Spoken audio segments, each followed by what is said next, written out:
এখন হয়তো কেউ না, আগে তো ছিলাম নাকি? সেই আগের অধিকারেই না হয়ে বলতেছি। আগের অধিকার? তুমি নিজেকে কি মনে করো? বাস্তবতা কি সহজ? তোমার জন্য কি করি নাই?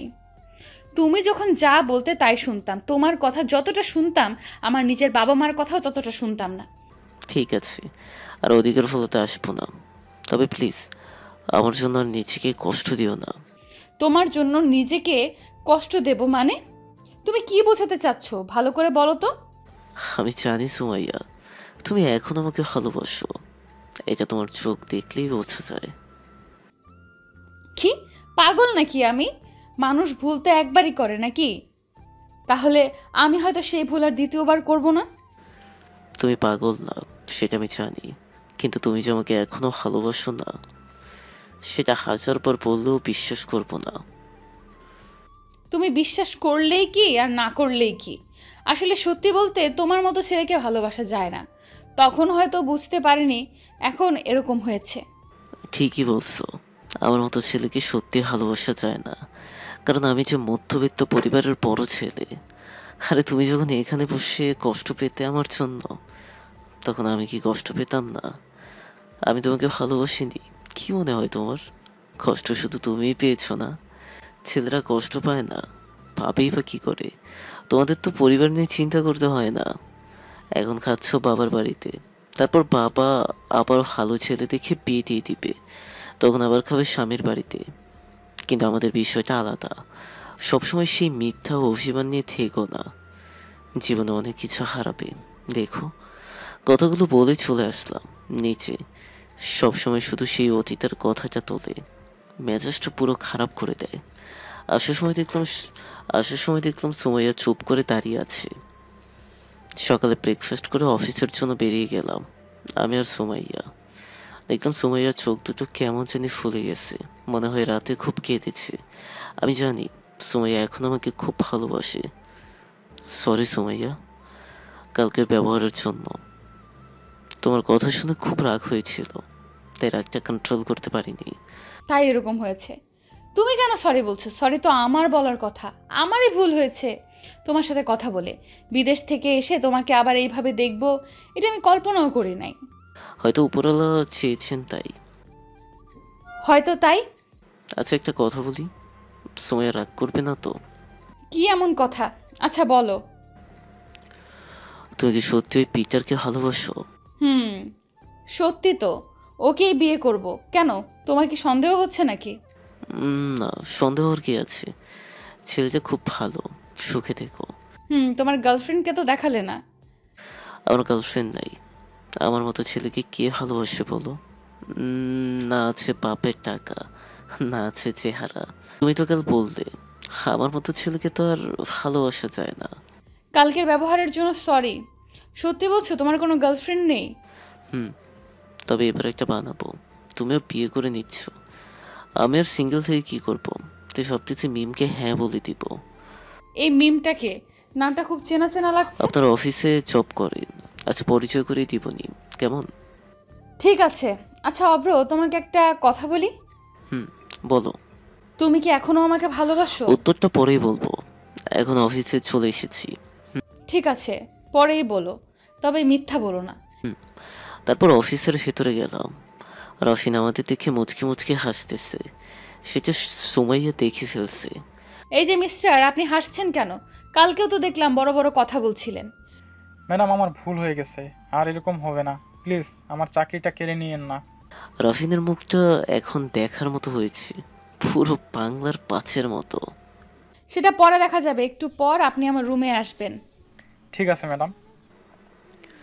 তারপর সুমাইয়াকে রুমে দিয়ে রফিনের কাছে গেলাম, দেখলাম ছেলেটা মাসুম বাচ্চার মতো বসে আছে। কিরে ভাই, আজকে দেখছি খুব শান্ত হয়ে আছিস। আর শান্ত, চাকরিটা মনে হয় সত্যি গেল রে। আরে তো চিন্তা করিস না, সুমাইয়াও তো খারাপ না, একটু বকাঝকা করতে পারে, কিন্তু চাকরি নিবে না। তাই যেন হয় রে। আচ্ছা বাদ দে, কালকে রাতে টাকা চাইলি কেন? কি দরকার? রাফিনকে সবকিছু খুলে বললাম। সরি রে দোস্ত, বুঝতেই তো পারছিস মাসের শেষ, আমার কাছে টাকা নেই, থাকলে অবশ্যই দিতাম। আরে ঠিক আছে, বুঝতেই তো পারছি। আচ্ছা দেখি অন্য জায়গায় ম্যানেজ করতে পারি নাকি। দেখ আমিও চেষ্টা করে দেখি জোগাড় করতে পারি কিনা। হুম, আচ্ছা থাক, আমি একটু সময়ের কাছে যাই, ওকে একটু বলে দেখি কি বলে। সেটাই কর, এটাই ভালো হবে। তারপর সুমাইয়ার রুমে গেলাম। ম্যাডাম আসতে পারি? আসেন। হঠাৎ কি হলো, নিজের ইচ্ছায় আসলে? তোমাকে তো এমনি আসা দেখি না। আসলে একটা সাহায্য লাগতো, যদি কিছু মনে না করেন।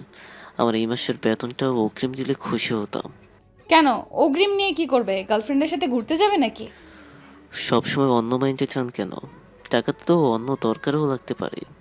দিলে দেন, না দিলে না বলে দেন। আরে রাখছো কেন? দিতে পারি, তবে একটা শর্তে। যদি তুমি শর্তে রাজি থাকো তাহলে আমি ভেবে দেখবো। কি?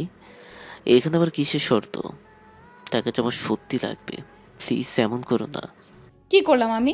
শুধু একটা শর্ত পালন করতে বলেছি, বেশি কিছু তো না। ঠিক আছে, বলো, যদি সম্ভব হয় রাখবো। আরে সম্ভব হবে, সহজ কাজ। আচ্ছা বলো। আমার আর পিটারের বিয়ের বিষয়টা আমার পরিবারকে রাজি করাতে হবে। বাবা বিদেশি ছেলের সাথে বিয়ে দেবে না, তাই বলছি তুমি বাবাকে রাজি করাবা। তোমার কথা বাবা শোনে। কি? আমি পারবো না। ঠিক আছে, টাকাও তাহলে নেওয়া লাগবে না, তুমি এখন আসতে পারো। আর সুমাইয়া, টাকাটা সত্যি লাগবে, অন্য কোনো শর্ত তো? এটা কিভাবে সম্ভব বলো? এক্স গার্লফ্রেন্ডের এক্স গার্লফ্রেন্ডের বিয়ে ঠিক করে দিতে হবে? এটা শুনলে সবাই আসবে। আচ্ছা আমি রাজি, এখন টাকাটা দাও। টাকা খুব দরকার হয়ে রাজি হয়ে গেলাম। কি মেয়ে রে বাবা, এভাবে কি কেউ প্রতিশোধ নেয় নাকি? নিজের বিয়ে এক্স বয়ফ্রেন্ডকে দিয়ে সাজাচ্ছে। এই তো গুড বয়, আমি ম্যানেজারকে বলে দিব যত টাকা লাগে নিয়ে নিও ওখান থেকে। যত লাগবে না, পরের মাসের বেতনটা দিলেই হবে। আচ্ছা, তাই নিও। তাহলে কাজটা কবে করছো? কোন কাজ? কে বলি বললা আমার, এখনই ভুলে যাচ্ছ নাকি টাকাটা পেয়ে গেছো? ও, এই কথা। ভুলি নেই, বলবো নি এক সময়। বুঝলাম না, তোমার সামনে এত ভালো ভালো ছেলে থাকতে তুমি কেন যে ওই ধলারে বিয়ে করতে চাচ্ছ বুঝতেছি না। তোমার বুঝতে হবে না। আর ভালো ছেলে কই? একবার তো এইসব ভালো ছেলেরা পছন্দ করছিলাম, বিনিময়ে কি পেয়েছি তা তো তুমি ভালোভাবেই জানো। ঠিক আছে, আর বলা লাগবে না, আমি এখন চাই। তারপরে সুমাইয়ার রুমে তারপরে সুমাইয়ার রুম থেকে বেরিয়ে আসলাম। সুমাইয়ার কথাগুলো শুনে খুব খারাপ লাগছিল। তাহলে সত্যি কি সুমাইয়ার আমাকে ভালোবাসে না? আর বাসবেই বা কি করে? খুব অন্যায় করেছিলাম ওর সাথে। আমি আর বসে থাকবো না, আমিও প্রেম করব মিমের সাথে। মেয়েটাও খারাপ না, দেখতে শুনতে ভালোই, কিন্তু প্রস্তাব দিলে কি রাজি হবে? এসব ভাবতেছিলাম, তখন মিম আসলো। কি হয়েছে সোনা? টেনশনে আছো মনে হচ্ছে। কে শোনা? কেন সোনা, ভুলে গেলে নাকি? কাল না বললে তুমি আমার বয়ফ্রেন্ড, আর আজকে কি সব বলছো? বয়ফ্রেন্ড বলতে বলেছি তোমাকে। কি শোনা? বয়ফ্রেন্ড বলতে বলেছি তোমাকে। তোমাকে কি সোনা বলতে বলেছি নাকি?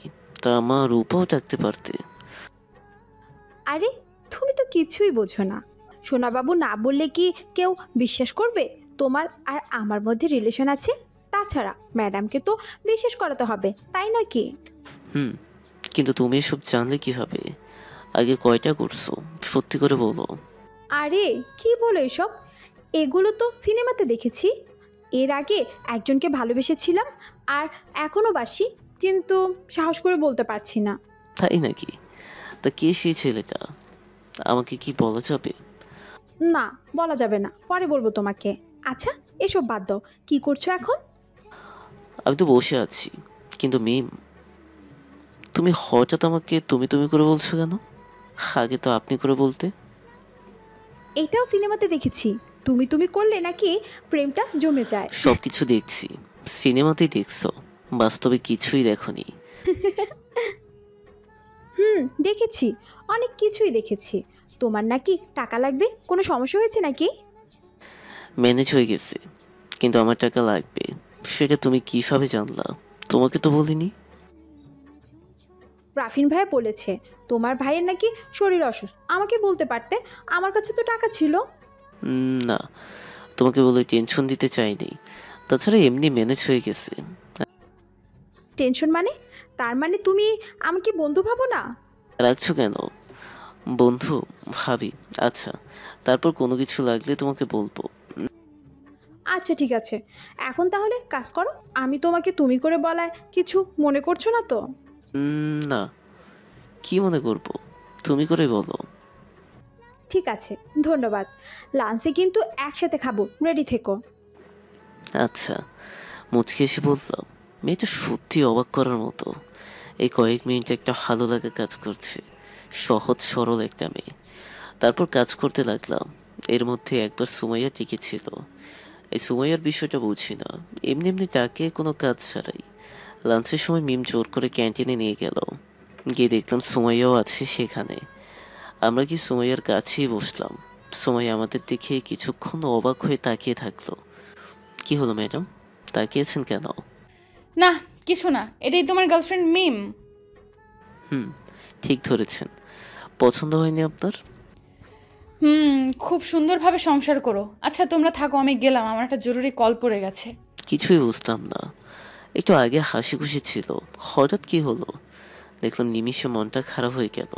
তখন মিম বলে উঠল, আমি শিওর সুমাইয়া এখনো তোমাকে ভালোবাসে।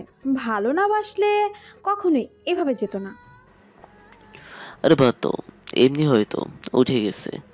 ও আর আমাকে ভালোবাসে না। ভালোবাসলে ওর বিয়ের দায়িত্ব আমাকে দিত না। কি? ওর বিয়ে মানে? আর দায়িত্ব বা কিসের, বুঝলাম না। তারপর মিমকে সবকিছু খুলে বললাম। কি কি বলছো? এটা তো পুরো হাস্যকর কাহিনী। আমার মতে ঠিকই করেছে, ভালোবেসে ছেড়ে দাও কেন? রাগ হচ্ছে, কিন্তু তোমাকে আনলাম সমস্যার সমাধানের জন্য, আর তুমি উল্টো সুমাইয়ার পক্ষ নিচ্ছ। আচ্ছা বাবা, সরি, ভুল হয়ে গেছে। আমি কিন্তু একটা জিনিস বুঝছি না, সুমাইয়া কি তাহলে তোমাকে ভালোবাসে না, নাকি প্রতিশোধ নেওয়ার জন্য এমন করছে? কি জানি, আমিও তো সেটা বুঝতেছি না। সেই জন্যই তো তোমাকে বলতেছি